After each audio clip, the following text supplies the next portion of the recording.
Can you hear me now? A little better.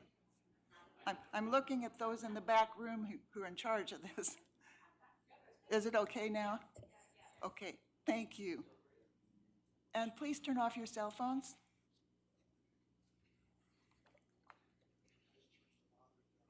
And welcome to the 7th of our 2025-26 South Franklin Circle Dialogue Series.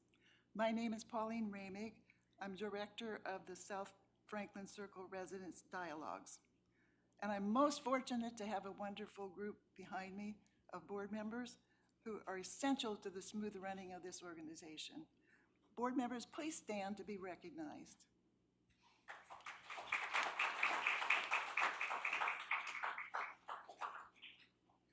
And we are always grateful for the steadfast support of our Judson corporate and South Franklin Circle staff members, as these individuals are essential to the success of our dialogue series. Please hold your applause until all have been recognized. Kendra Erdzig, President and CEO of Judson Senior Living. Beth Imbrescia.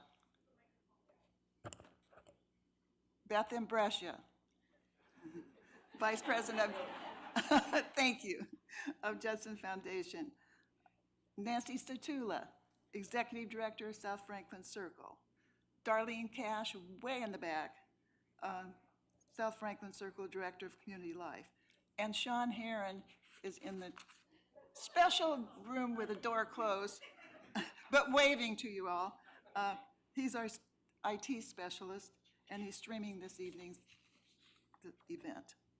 And we're grateful for your support. Thank you.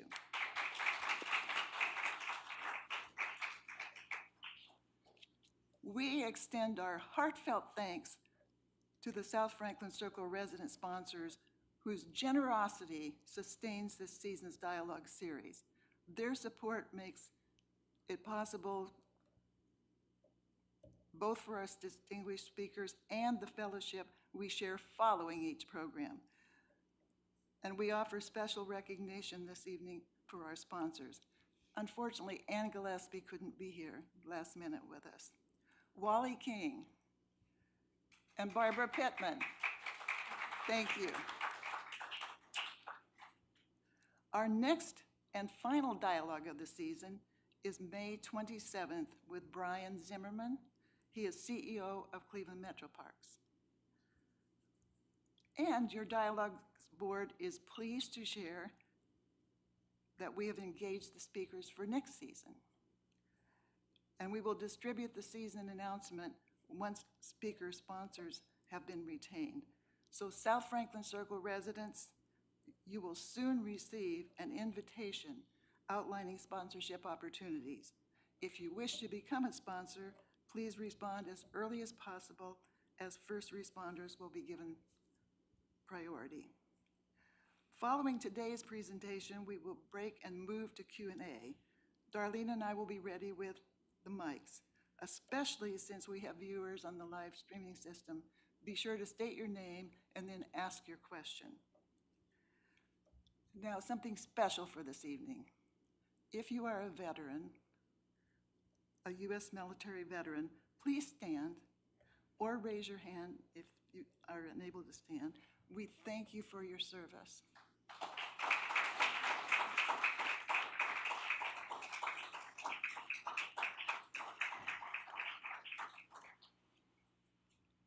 And now it is indeed a pleasure to invite veteran Rye Dalton to the podium. Rye will introduce this evening's speaker.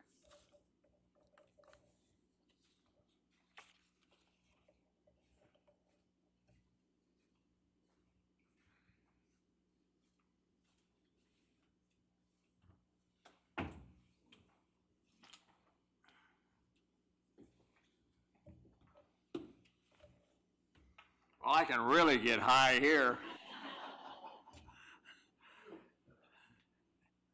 I am Rye Dalton, Vice President of South Franklin Circle, associates here, and welcome everyone. Glad to see we have a full house for Rob Jastromb's talk to us this evening. Glad to see the turnout of veterans in the audience, keen interest. Many of you see the picture on the screen here of the facility that currently, the location of the Veterans Administration Hospital and Care Facility in University Circle. I, however, go way back that I remember Brecksville, Ohio, where I had to appear for a physical examination at one point in time. You know, sit down, read the eye chart. Oh, please stick out your tongue. Oh, yes, I know that.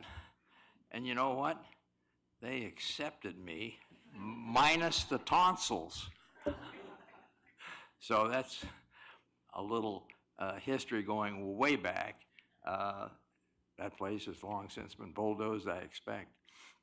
But anyhow, we're very happy to have such a turnout here this evening, and it's my pleasure to introduce Rob Jastromb. I'd like to just give you his title, though. You know, it is several sentences long. Just so you know, he is the interim Deputy Director and Chief Executive Officer of the VA of Northeast Ohio Health Care System. Now, be sure you remember all that. Thank you, and welcome, Rob.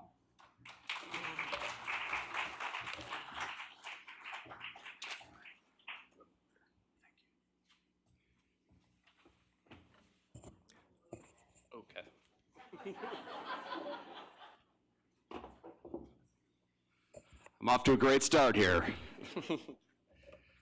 Well, I appreciate the warm welcome, Rye, and again, thank you to all the veterans that are here. Thank you for really putting your lives on hold and allowing all of us the freedoms that we have today and a chance to celebrate all of you today. So I wanted to just say thank you for your service. I wanted to thank Pauline for giving me the opportunity to be here today. And she did share the lineup of speakers that you've had, and that stressed me out quite a bit because you have had quite the series of speakers. So I will do my best to provide some entertainment here this evening. I really have, just three goals, three very simple goals. Number one is to provide you with some entertaining content. Number two is when you walk away from here, you have a positive impression of the VA Northeast Ohio healthcare system. And number three, you share some of those positive vibes with your friends and family. The VA does not have a robust advertising budget. You don't see too many commercials about us, but we're very much a word of mouth type of grassroots networking type market deal. So anything that you hear, please spread the good word, and we will jump right in here. Uh-oh, did I lose my, oh, there we go. Woo. I'm back, okay. All right.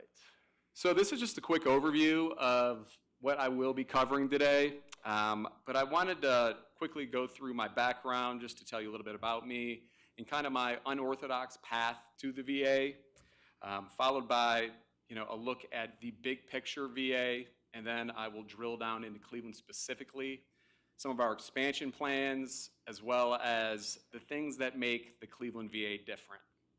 I've been there 15 years now, and there's a lot of things that I think are very unique. Some would call them weird, but weird in a good way. And I hope by the end you would agree with me on that. But with that said, just to give you a little background on myself, I'm born and bred from here in Cleveland. I grew up on the east side in Cleveland Heights, University Heights area. I grew up with an identical twin brother. I'm 7 minutes older than him. So that was a fun experience. I also have a little sister. She's an audiologist, and she resided in Southern California until I finally convinced her to come to the VA and move back to Cleveland. And I hope that just shows you the type of endorsement that I have for the Cleveland VA. It took me a little bit of while, but she's working at the VA now with me, and she's an audiologist. My parents, both East Cleveland City school teachers for 35 years, and really valued education, gave me the opportunity to go to university school, which is not too far from here. So I have very fond memories out here in Chagrin Falls area. This and the grounds here are just, I mean, breathtaking. And this is kind of where, you know, things kind of intersect and where I, you know, start thinking about the VA. I, you know, graduated college. I also spent some time in Southern California. Unfortunately, it was during the economic crisis of 2008. And I went back to grad school. I went to Xavier University for their healthcare administration program. And it had a requirement for a third-year administrative fellowship. And truthfully, as I told Wally, I really didn't know much about the VA when I interviewed, you know, 15 years ago. And I was pleasantly surprised during my interview to learn, you know, what a great infrastructure it had, and I was really impressed with some of the leaders. And I started my VA leadership journey, and, you know, I don't regret that, you know, one day. So I moved from Cincinnati, Ohio, back to Cleveland. My parents, you know, still live in Cleveland, and it was just a one-year contract, so to speak. And I moved into my parents' basement. That was the same year that I actually met my wife, which is somewhat of a coincidence, but fast forward, and that was really my first step towards the VA, and the rest is history. So a little bit of background, just wanted you guys to let you know that I'm just a normal guy, and didn't want to give the VA commercial right off the bat. So bear with me here, folks. We will jump in now to the U.S. Department of Veteran Affairs, kind of the big picture deal. So it is made up of 3 different components. The first being the Veterans Health Administration, and that's obviously what my VA falls under.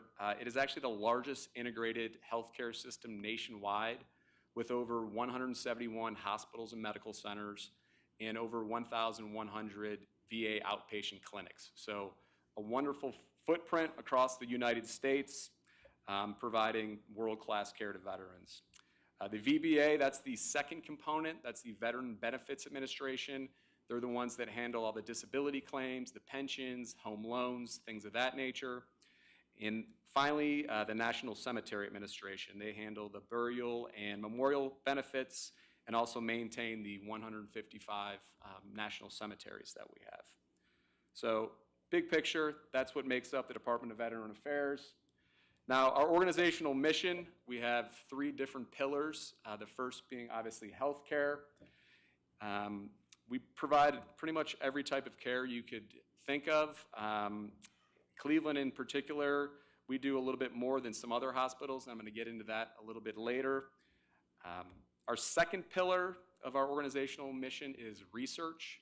We do a ton of research at the Cleveland VA. We're very lucky we have 2 research sites right in our facility at University Circle. We have the FES Center and the APT Center. I did include one picture they actually featured on 60 Minutes not too long ago, but just some remarkable things that they do. And I'll be touching on those as I move through here. And then finally, our last pillar of our mission is education. We have a robust affiliation with numerous universities, and it's not just medical students.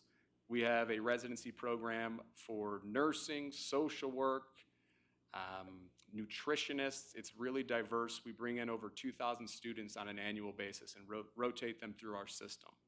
So that's one of the things, being an academic hospital really creates a nice, fertile recruiting ground for us so that we could hopefully advance with some of those people. And, we do hire some of those people right off the bat, and then sometimes, they leave and come back to us.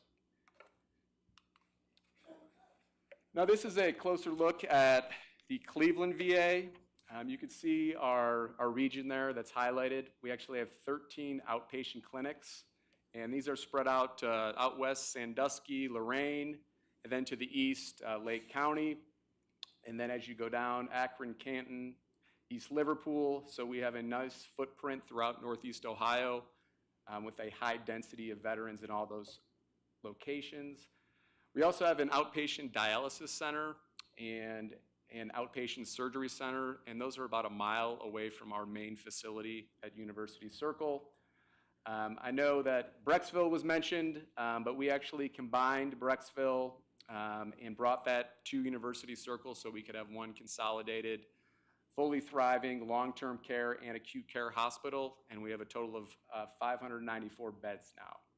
So that's just a snapshot of, our service area and, the areas that we serve. This is our Greater Cleveland Fisher House. In 2019, we activated both of these. And these are similar to like the Ronald McDonald House that you might have heard of that the Cleveland Clinic has. This is for veterans that travel in to have some type of procedure done. Their families could stay here while they're having their procedure done. And it's about a block away from our hospital. So we have 2 of these, and they are just absolutely beautiful. The Fisher Foundation does a tremendous job. So that's another perk that people have for coming to Cleveland. As far as our facts and figures go, I actually found out our annual budget is a bit bigger. It's at $2 billion annually now. We have $15.7 million in research funding, over 6,000 employees, and we serve 147,000 veterans on an annual basis. Women veterans, that's the group that is growing the fastest right now. We actually have a women's health center at our main campus, which we opened about 7 years ago now, and that is, fully thriving. As far as our service data goes, we do a ton of mental health appointments, primary care, specialty care, telehealth. We are one of the top 5 VAs in size and complexity. So our main campus is always humming, as well as those outpatient clinics that I mentioned to you. So one thing that the VA measures continuously is quality. And when I first started at the VA, that was one of the first things that I noticed that was a little bit different from other hospitals. I can remember I went to a national training conference, and I had been to other training conferences in my previous career, and you mentioned you're from Cleveland, and somebody has a comment about the Browns or the mistake on the lake or something of that nature. But at this particular conference, they're like, oh, Cleveland, you guys are a 5-star facility. You guys are the bee's knees when it comes to VAs. And I was pleasantly surprised because I'd never heard that feedback from Cleveland. So very early on in my career, I learned how important quality was in our outcomes. So the Centers for Medicare and Medicaid, they have a hospital care compare. And this is essentially an algorithm that brings together numerous different data sets. It's a very comprehensive look at all hospitals, private sector as well as the VA, brings in all that data, and then that computes what star level you are. And this past fiscal year, the VA Northeast Ohio Healthcare System was a 5-star overall facility with a 4-star patient rating. We actually tied with the Cleveland Clinic and outperformed UH and Metro, which we were very happy about. Also, the other quality metric that we look at continuously is our SAIL metric. That's our VA Strategic Analytics for Improvement in Learning. And since its inception, we've been a 5-star facility, and that's something that we're constantly striving for. Now, I'll touch on some of our expansion plans. Thankfully, during the pandemic, we were able to accelerate when a lot of other VA sites were not. They kind of hit pause on a lot of their expansion and construction plans. We position ourselves in a very financially stable manner, just due to our size, our workload, so that we were able to continue on with our projects. This is one project that we recently opened this past fall. This is our VA Kent Imaging and Infusion Center. As you can see, state-of-the-art. So very, very much easier to go here than having to deal with the hustle and bustle of the main facility. You could park right here. There's cancer treatments here, all types of infusion, and every type of imaging that you would need. So our veterans love this. We were very excited to get this one opened. Our Ravenna Outpatient Clinic is another one that we're in the midst of replacing. You can see the construction's well underway, and that is targeted for completion this summer. So we're pumped about that one. Medina Outpatient Clinic, this one is in the works right now. You can see we broke ground for that. Medina is an area that we actually haven't had a clinic before, but it's very dense with veterans, and we are aiming to, bring those veterans back into our system and provide, that world-class care that we want to. So we're really excited about, moving forward with that and getting that activated. Now this project is a little bit longer term, but this is our Akron Healthcare Center, and this is a 290,000 square foot facility. And this one's a bit further down the road. This is going to be activated in 2030, 2032. There's only about 3 or 4 of these in the VA, across the nation. And these are essentially mini hospitals. Everything that we do at our main facility we'll be able to do here, with the exception of, the overnight beds. But all the procedures, everything will be very similar. So we are charging hard on that one. Very excited about that. There's a very dense population of veterans in that southern tier of our region that we're going to be able to reach with this facility. 2 other clinics I'll mention are our Warren Outpatient Clinic and our Canton Outpatient Clinic. Those are 2 that we're going to be opening up in FY26 and FY27.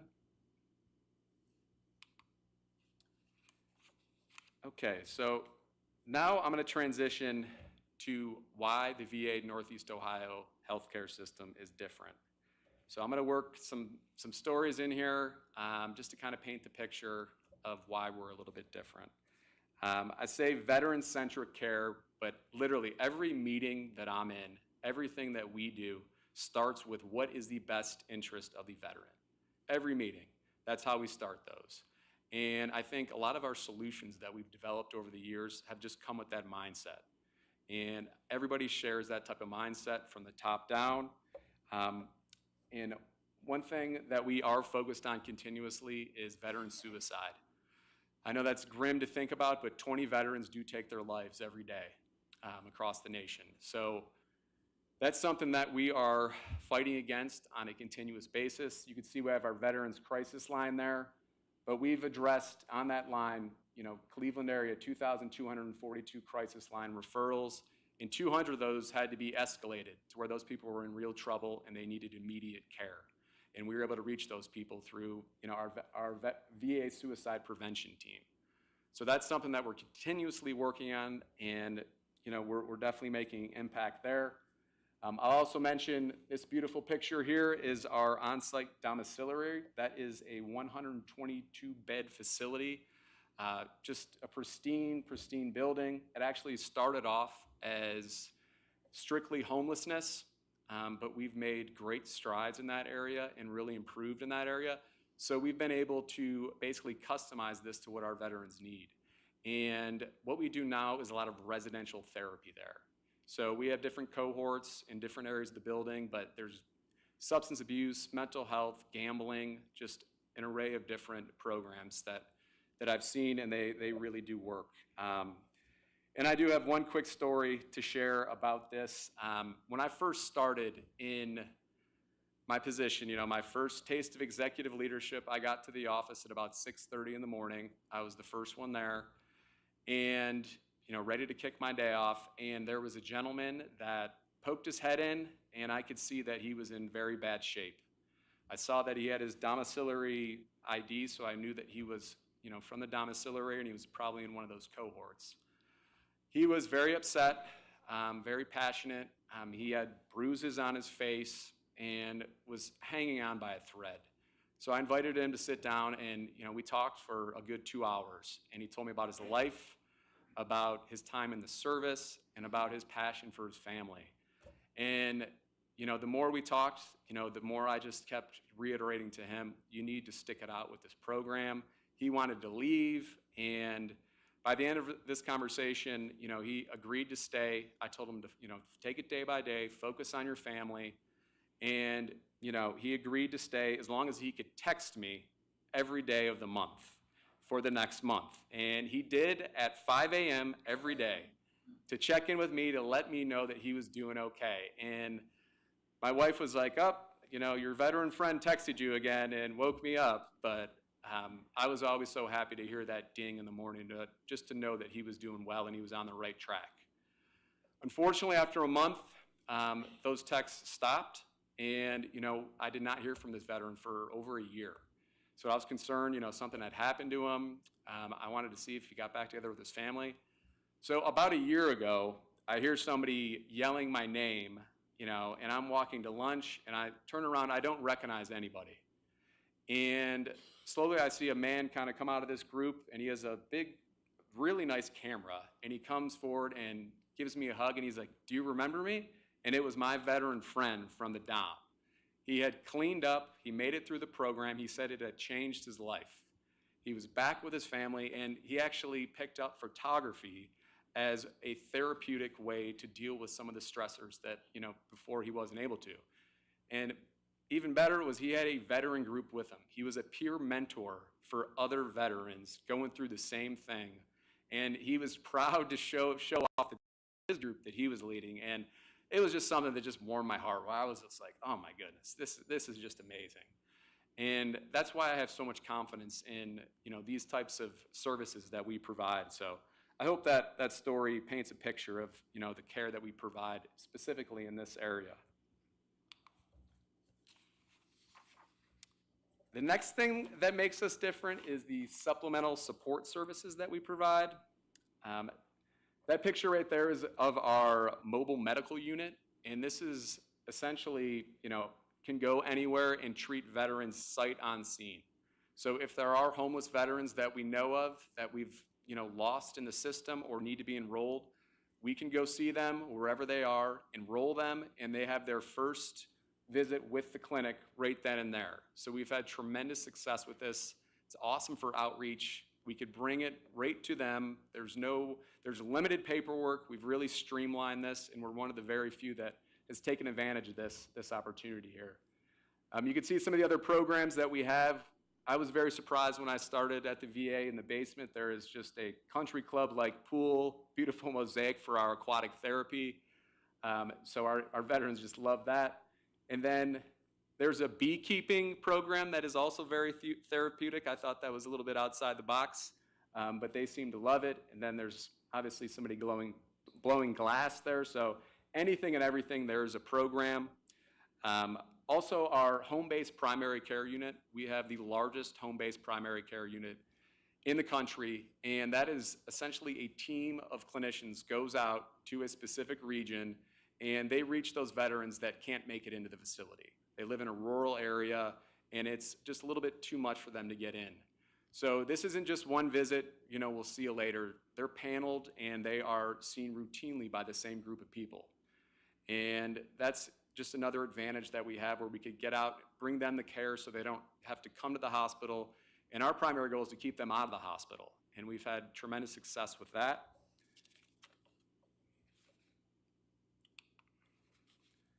Now, again, what makes us different?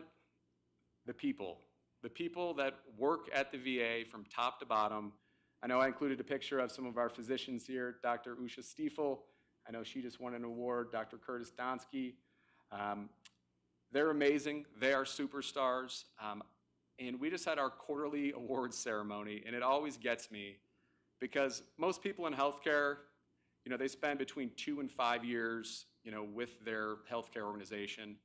I know you're an anomaly too. But we celebrated people's length of time with the VA, and there were folks there that had poured 40 years, 50 years into the Cleveland VA. They could have walked across the street and gotten very significant raises, but they have a passion for helping veterans. And a lot of them are veterans themselves. So I'm going to share another quick story about a veteran, and we just happened to cross paths. We both started at the VA around the same time. And I was essentially an intern in the executive office, and I noticed a janitor. He came in and said that he wanted to speak with executive leadership. This guy's name is Bill, and I think he would agree he looked a little bit rough that day in his janitorial uniform. And Bill proceeded to tell our deputy director that he had some ideas about process improvement, and that was one of his passions. And the deputy director at the time was very, very interested, said okay, and he tried to give him a Lean Six Sigma Black Belt process improvement book. Bill said, oh, I actually have that book. I've read it about 40 times, and I use those tools every day. So this was impressive, so we immediately got him enrolled in our Lean Six Sigma Black Belt courses, and Bill was able to become a project manager and literally help thousands of veterans through running these projects. He was a project manager. He did leave the janitorial services, but helped them immensely with the projects that he ran. And that's a great story, you know, that's awesome. But Bill's story does not end there. Bill continued to progress. He has a passion like nobody else to help veterans. And Bill continued to progress, and there was an innovation program that essentially was pitched to us, and we were allowed to formalize it with 1 FTE. And there was a lot of people that were interviewing for this position, and to say Bill was an underdog to get the position would not even be accurate. I could remember there was a gentleman that was a Stanford grad that everyone was like, that guy's gonna get the position. But they underestimated Bill and his passion. Bill laid out a very, very distinct plan how he was gonna build this innovation program that there was no blueprint. He laid it out and said that he would get Cleveland to be the #1 program in the nation in a 3-year time period. And Bill got the position and built this innovation program. And this innovation program was built on frontline employees, empowering them, having their ideas, bringing them to life. So people, you know, on the front line, clinical folks, they're like, this really bugs me, but I have an idea. And that's where Bill would come in and find a solution with them. So that was something that he excelled with, and another part of a great story, but it doesn't stop there. Bill, along the way, became very interested in 3D printing. And I remember he had this small cubicle at the time, and he was constantly running in and out of it. But then you started to hear these noises, and it was his 3D printer in there that, you know, he had figured out and become a little bit obsessed with. And he was able to eventually print a heart that one of our surgeons was going to be operating on. So it was verbatim, you know, to the millimeter, exactly the same heart as the veteran that they would be, you know, operating on. And they were just astonished that he was able to do this. He worked with our radiology folks to make sure that everything was perfect. And we got a little bit more serious, and we gave Bill a 3D printing lab. And he continued to produce these for both veterans to educate them on the procedures that they're having, as well as the doctors and also the students that we have come through.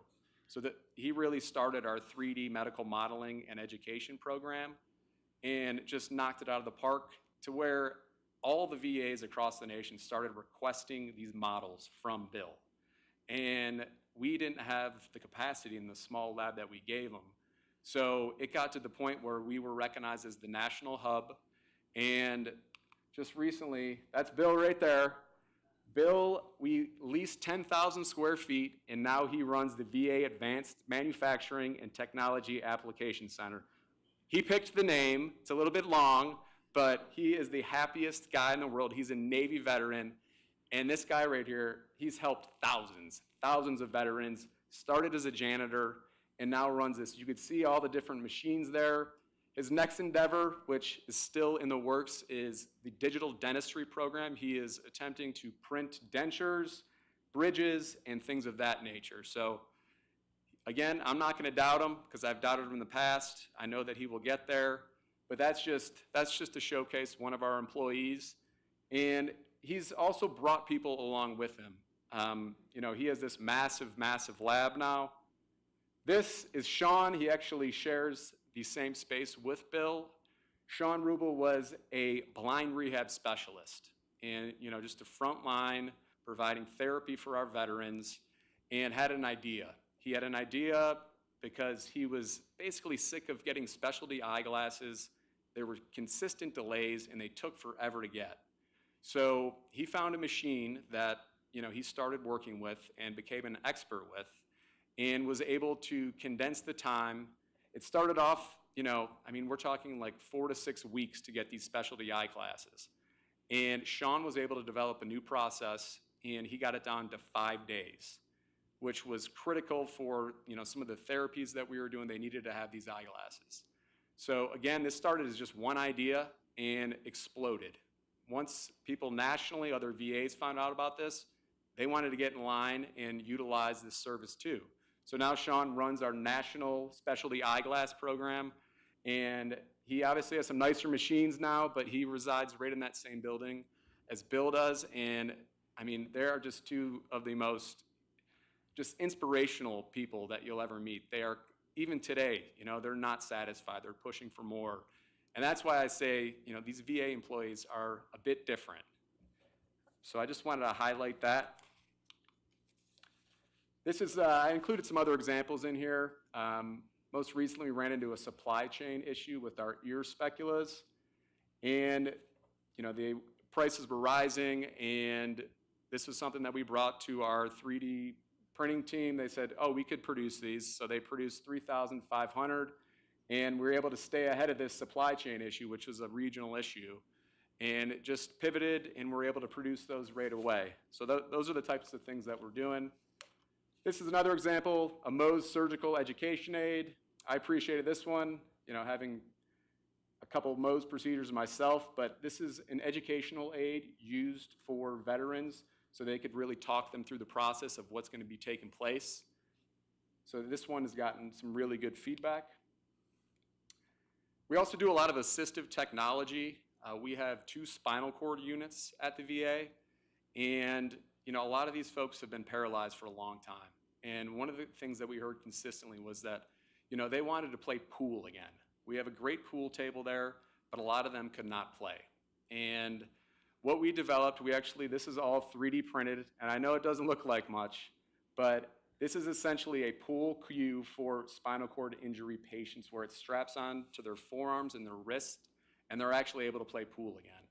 And this again we've gotten orders for this from all VAs across the nation because it just brings so much joy to these guys when they're able to play pool again. So that's just another small example that has been really impactful.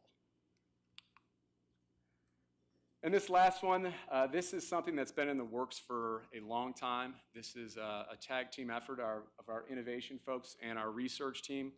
But the optical coherence tomography is exactly, you know, it's the premier method for diagnosing and monitoring retinal diseases.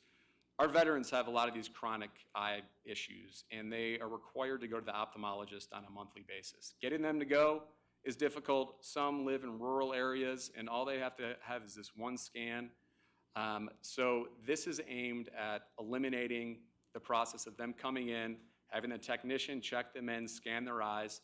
What this would do is provide them with the opportunity to scan their own eyes at either a closer clinic or even a CVS.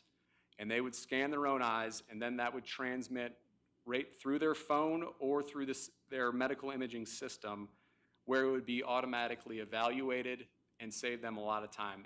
This is also being manufactured at a fraction of the price, and this should be hitting the streets in the very near future, but this is one that we've worked on for years and years that we're really excited about. And that's just another reason why the VA Northeast Ohio healthcare system is different. I hope you enjoyed my random stories, and I didn't bore you, but I thank you all for your attention, and I will open it up for questions.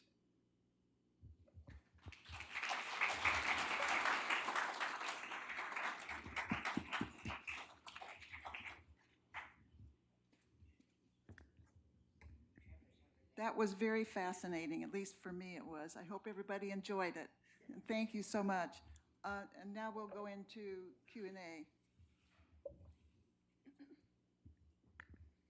Hi, I'm Drew Jarnoff, a resident here and a lawyer.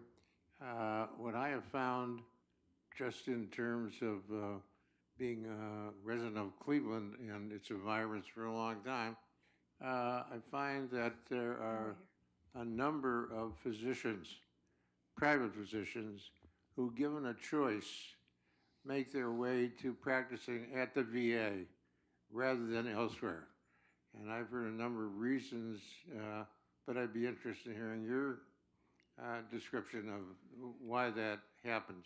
One of the things I heard, and I'll just ask for your comment, is that when they're at the VA, their time with patients is not subject to metric or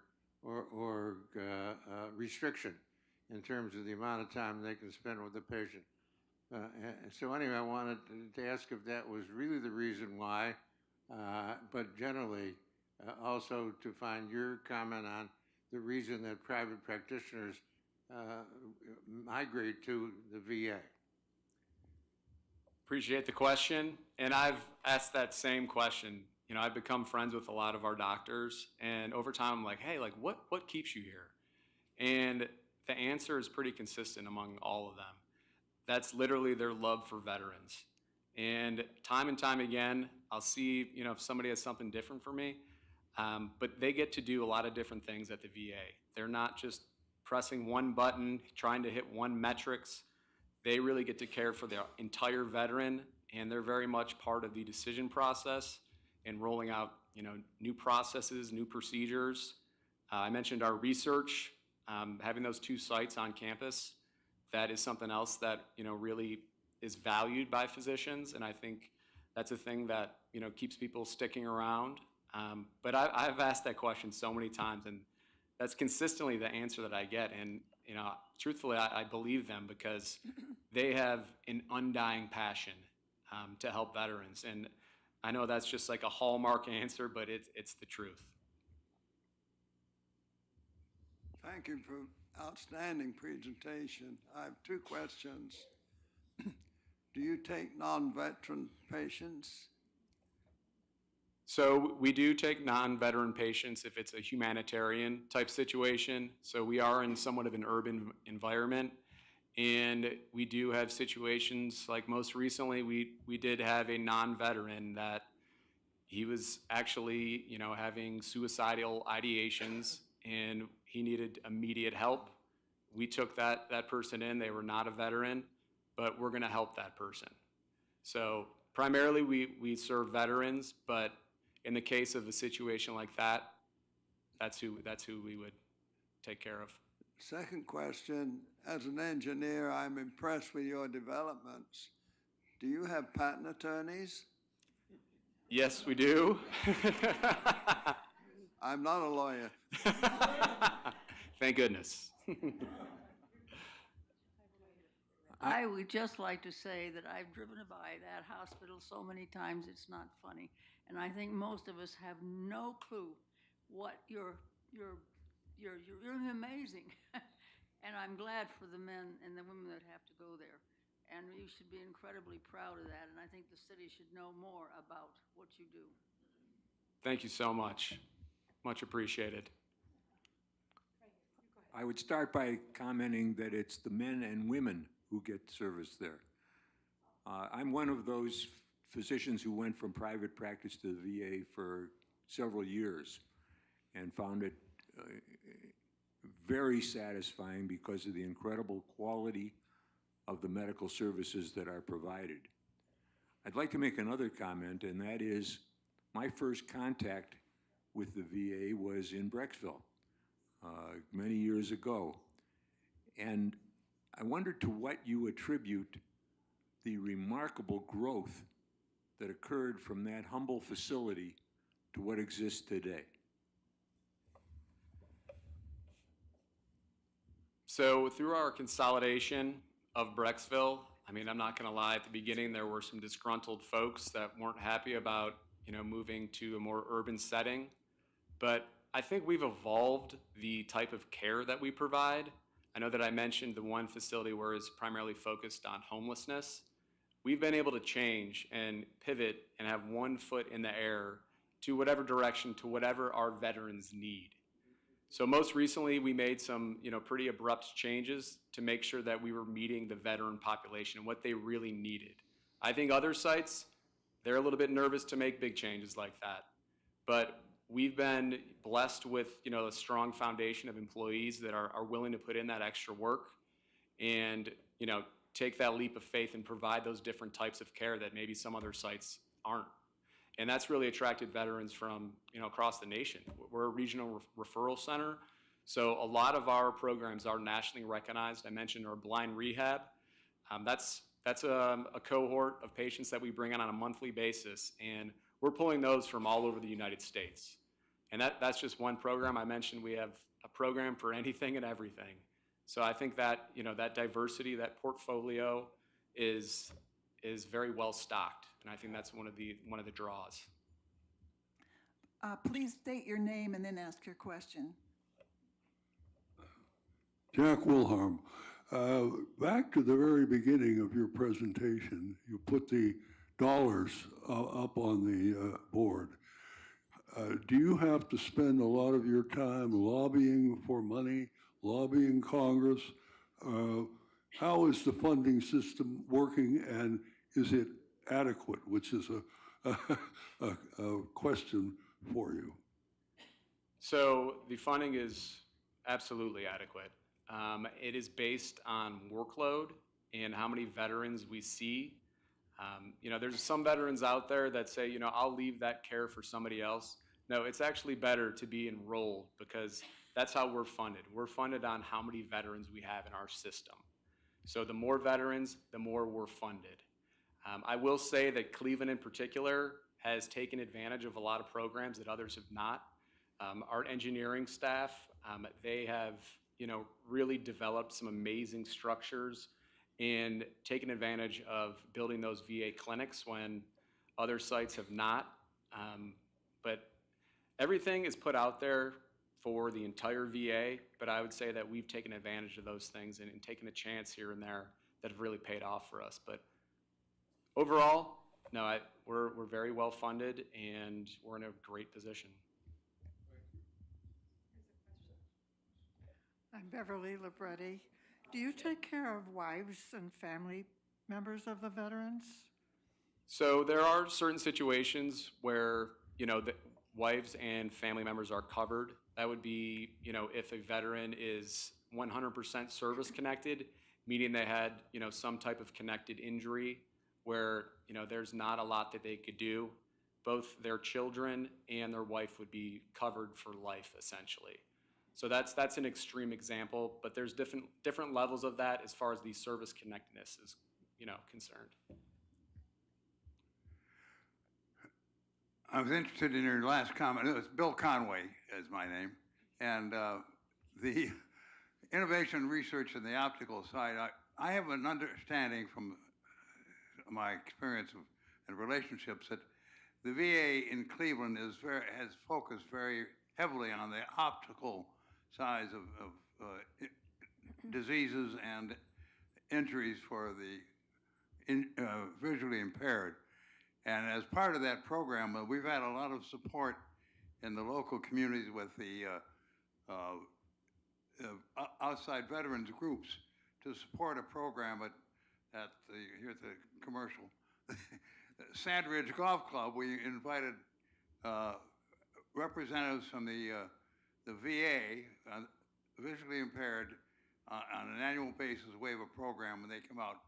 And it's been supported by the Veterans of Foreign Wars and other institutions. What is your interaction with those other private, semi-public organizations? Well, I would say our VA is extremely active with, organizations like that. When I said that there's a program for anything and everything, that's the truth because, if you go down and talk to our blind rehab patients, our spinal cord patients, their opportunities are endless. They come and there are programs like you mentioned, and literally anything that they're interested in, we could typically find them a program.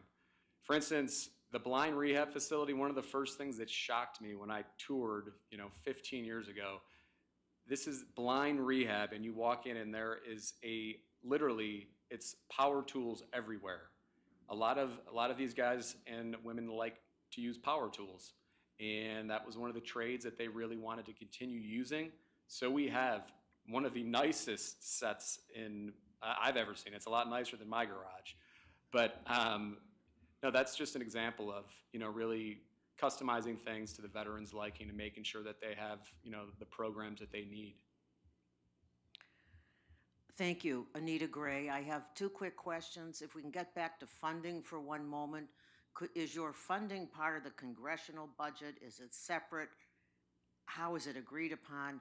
And I wonder if you could talk a little bit about the great Veterans Outreach Justice Program that you have. Oh, yes.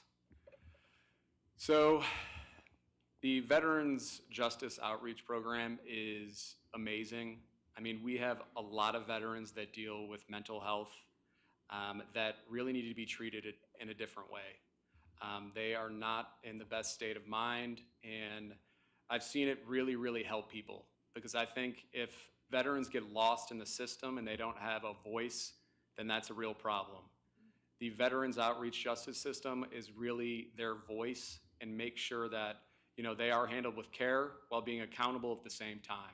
So that's something that, you know, we've been working with them, you know, forever. And just to see, I mean, they save lives. They save lives, and, you know, people are so thankful when they come out, when they're, you know, more stabilized and on the right path.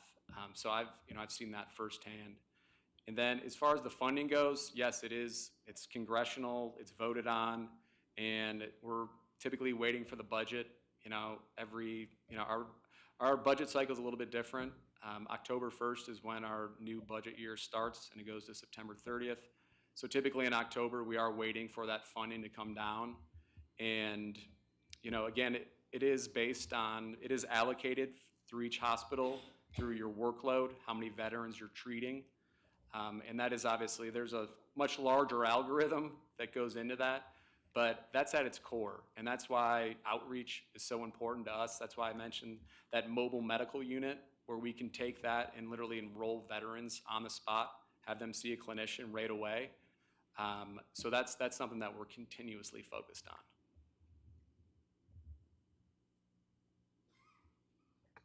I'm Barbara Pittman, I live here. I'm wondering, do the veterans pay for any of this? Are they asked to pay for anything?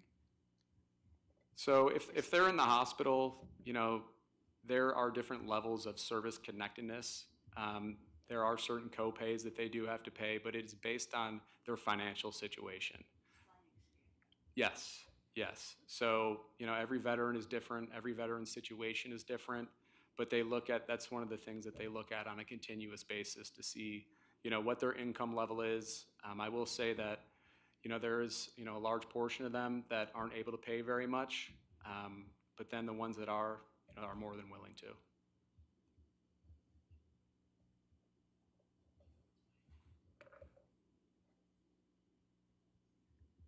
My name is Dot Bamback. I'm assuming that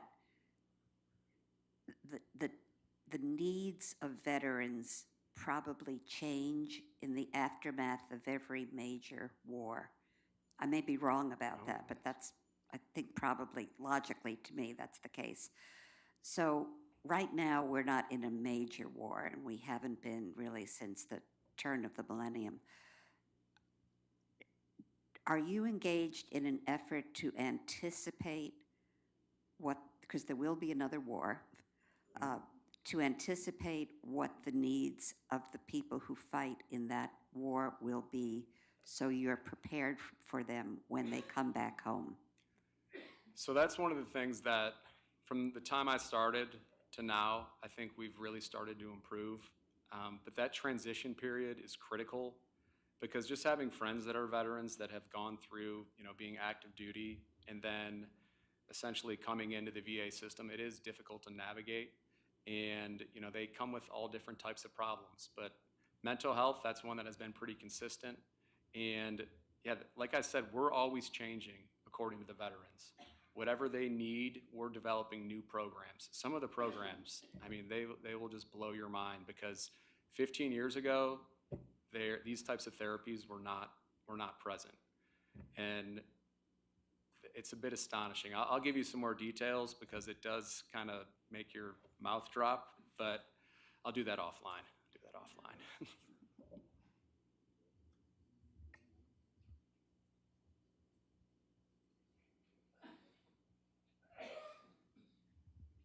Sylvia Yankee.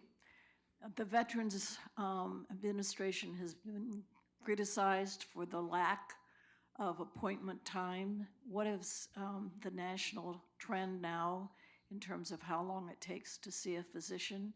And what's the Cleveland status in terms of ability to bring new veterans into the system? So our access, that's one of those quality measures that literally we look at every day. So every day we have our morning report, and we look at all of the beds that we have open. We look at all the appointments that we have for that day. We look at all the wait lists where people are trying to get in for certain procedures, whatever it may be, and make sure that we could optimize everything that we can. And that's why we're developing, new sites down in the Akron area. But if we cannot see a patient in a certain amount of time, then we do essentially help them get care in the community.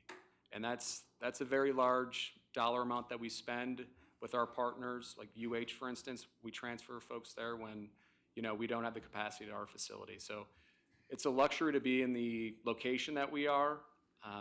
We're a stone's throw away from the clinic as well as UH. So that's the other option. But obviously, for continuity of care, we like to keep folks in-house. But there's a threshold, and veterans are given options as far as, where they want to go. Is there another question?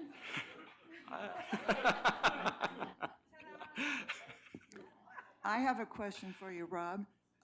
What percentage of veterans do you care for? Because I know there are a lot of veterans who do not use the veterans facility. Do you know what percentage? Offhand, I don't know an exact percentage. I know that it's changing every day. But that's one reason that I'm here, and it's to share, that every veteran enrolled is going to help a veteran. So folks that say that they don't need VA care, I encourage those folks to get care. I was telling Wally that I shared an office with a Marine for five and a half years, and he didn't get care from the VA. He worked at the VA, but over time, through talking to him, when we were 19, our stories were much different. And some of the things that he shared with me, I said, it's probably best if you talk to a professional, and come to find out that, he had some service-connected chronic conditions that, would have been left untreated. He told people in the community some of those stories, and they were a little bit off-put, but our clinicians, they've heard the worst, so they're very comfortable providing that type of therapy, and they knew exactly how to help them. And the trajectory of his career, once he started, seeing those clinicians, he's in a senior position in our finance division now, so truly remarkable. So I think I answered the question, kind of went off on a tangent. Yes, You know me did. with my stories, I get carried away. We have time for one more question if anyone wants to ask. Otherwise, thank you very much for your presentation. Thank you, guys. And now I hope you will go and enjoy the reception. Thank you.